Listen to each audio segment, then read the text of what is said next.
Meron po ba kayong problema mga bossing ko sa inyo pong karelasyon na parang pakiramdam po ninyo ay siya po ay may iba na or kaya po ay nanlalamig na or kaya po basta daman-daman nyo na parang may malaking pagbabago, parang may mali yung ganon mga bossing.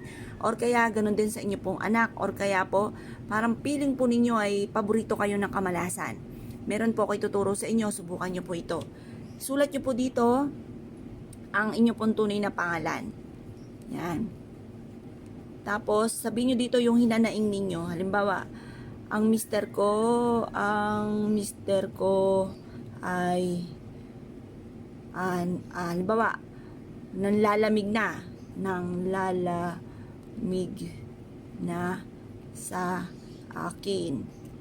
Hindi na ako pinapansin. Yan, hindi na ako pinapansin. Or kaya nahuli nyo na or kaya nahuli ko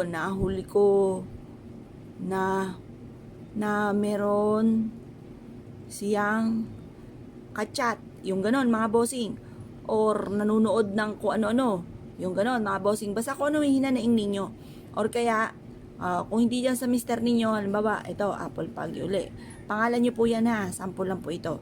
Halimbawa, lagi na lang akong walang pera. Bagamat ako ay masipag. O yan, yung mga ganon. Tapos, basta ko naman yung hinanaing ninyo na parang feeling ninyo ay may kamalian or parang paborito kayo ng kamalasan. Ang gagawin nyo lang po mga bossing, sulat nyo po yan. Pagkatapos kumuha kayo ng 3 sili. Yan. Ngayon po mga bossing, pagka ito po ay nakakuha na kayo mga bossing, pilasin nyo po ito at ito po ay balutin. Pagkatapos, ito po isabit po ninyo sa mataas na lugar.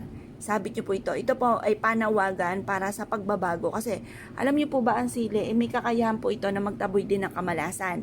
Kaya maswerte na may tanim kayo mga sili sa inyong bakuran. Ako nga po, nagtatanim na din po ako nito ng siling labuyo or kaya siling bell pepper o basta sili mga bossing or kaya pansigang.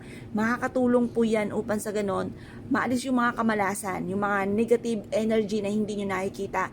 Kung bakit lagi kayo may problema, lagi na lamang po parang walang katapusan ng mga pag-aaway-away or kaya po parang feeling po ninyo ba't ganun pagod na kayo pero parang lagi pa rin minamalas. Kaya kailangan subukan nyo po ito. Gawin nyo po ito ng mga 6:30 or kaya po alas 7 at ibibilad nyo po muna siya sa sinag ng araw hanggang alas 8. Gawin nyo po siya na nakaharap ka sa may silangan. Lahat ng mga wishes po natin, pampaswerte ay ginagawa at nakaharap ito sa may silangan mga bossing ha. Huwag kang tatalikod kasi pag tumalikod ka, nakaharap ka na sa kanluran. Ngayon pa mga bossing, kung kayo pinaniniwala at nais po itong gawin nyo na po ito dahil ito po ay makakatulong. Tapos, isikreto nyo na lang po ito. Kapag gumawa kayo ng ganito, huwag nyo na ipagsasabi kahit kanino kasi hindi matutupad po yan. Kahit ano man ang hilingin ninyo, hindi matutupad once na may nakaalam na iba, lalo na't hindi naniniwala.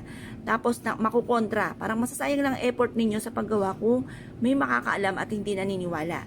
Kaya kung kayo pinaniwala at nais po itong gawin, asya mga bossing, good luck po, sige po lahat.